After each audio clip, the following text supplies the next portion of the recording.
శ్రవణన్న గారు, మన Shaikpet division president తమ్ముడు ప్రదీప్ గారు, అట్లాగే మా తమ్ముడు ముఠా జయసింహ గారు, నందికంటి శ్రీధర్ గారు, విజయ్ గారు, ఇంకా పేరు పేరున అందరికీ కూడా మా వేణు గారు, అబ్దుల్ కలీం గారు, అందరికీ నేను ఎవరో పేరు చెప్పలేదు, వాళ్ళందరూ మనసులో తిట్టుకొని బయటికి తిట్టకూరు ప్లీజ్.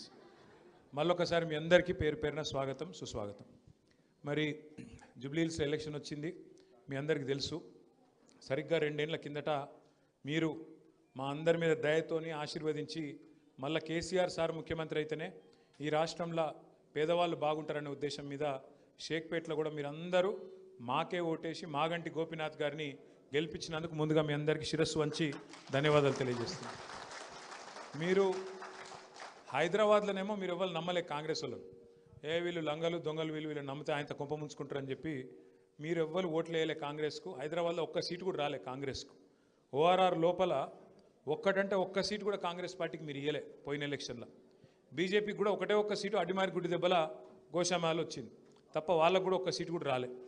మీ అందరి మనసులో ఉండేదేముండే అంటే కేసీఆర్ వచ్చినాకనే పేద ప్రజలకు అంతో ఇంతో మంచి జరిగింది, మాకు మా ఇళ్లకు ఇదివరకు మంచిలో తక్లీఫ్ ఉండే, ఇప్పుడు అది కొద్దిగా నయమైంది, 20,000 లీటర్ల వరకు ఉచితంగా మంచినీళ్ళు ఇస్తున్నాడు, ప్రాపర్టీ ట్యాక్స్ మొత్తం 100 రూపీస్ చేసేసిండు, ఇదివరకు గట్టేది ఉంటే అది కూడా తీసేసిండు, బతుకమ్మకు ఒక చీర పెడుతుండు, ముసలోళ్ళు ఉంటే 200 రూపాయలు పెన్షన్ ఉన్నదాన్ని 2,000 చేసిండు, ఆడపిల్ల ప్రసూతికి పోతే 12,000 రూపాయలు, మగపిల్లగాడు పుడితే 13,000 రూపాయలు, ఆడపిల్ల పుడితే కేసీఆర్ కిట్ ఇస్తుండు.